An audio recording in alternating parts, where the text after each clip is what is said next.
So I'm getting a lot of anti-Israel comments, and it's really starting to get me like thinking, why do people hate Israel so much? I will say they're all on the left, at least the comments I've got. I've noticed that some people claim to be conservative or even independent, and when they start talking about their hate for Israel, they just sound a lot more left. I've heard people make comments about AIPAC, which is the American Israel Public Affairs Committee. Money comes from them, and they lobby in Washington with our politicians. They give money to basically affect policy. But before I go any further, if you hate Israel, okay, I've heard guys say today, I just want them to get bombed off the face of the planet. What are like your just give me your top 3. Top 5. I don't know. Give me something. What is the real issue here? Because from what I can tell, anything that the United States does, if I am pro-American, it's gonna get tied back to Israel somehow, right? Like I said,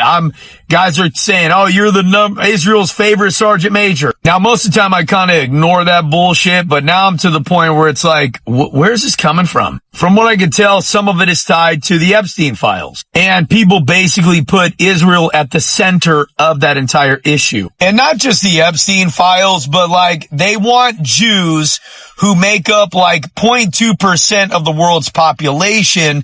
They want to make them the center and like the ringleaders of all the PDFs worldwide. And there's no credible evidence for that. See, because Epstein had connections to a lot of wealthy and powerful people, but he was also one individual predator, and nobody ever established that he was operating on any part of a religious or group or a nation. No evidence in court ever showed that he was part of a religion-based network. So people go from Epstein was Jewish to the Jews control these PDF, inner circles or something. Now, when it comes to foreign aid, the foreign aid that the U.S. gives to a lot of different countries makes up about 1% of the federal budget. And in FY23, it was like $72 billion. And the number one country that it went to was actually Ukraine. Obviously, we did that to counter Russia and a few other reasons. Number 2 is Israel at just over $3 billion. For context, Ukraine in number 1 position was over $75 billion, easily. So Israel in the number 2 spot is like a distant second. Why do we give them money?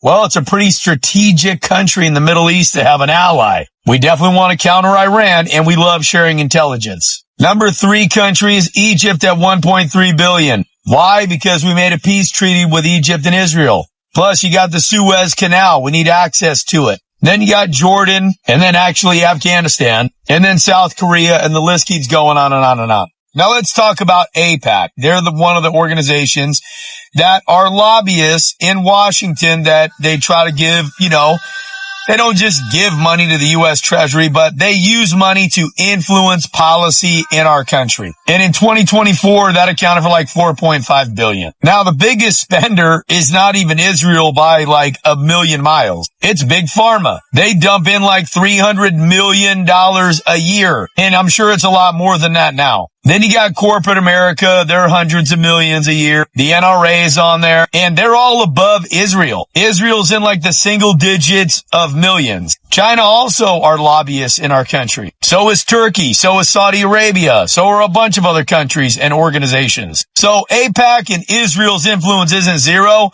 but I think you might be blowing shit out of proportion there. I hope now some of you guys can see what I'm talking about when I say some people are spending way too much damn time on the internet filling their head with bullshit. Meanwhile, Iran's over there executing tens of thousands of their own civilians because they're out there protesting. And if we do anything about it, you're the greatest sergeant major Israel has. And, Netanyahu is running the United States and everything's anti-America and anti-war. I just think if you're going to tie every single thing back to Israel and the Epstein files, I don't think you have any credible evidence to back that up at all.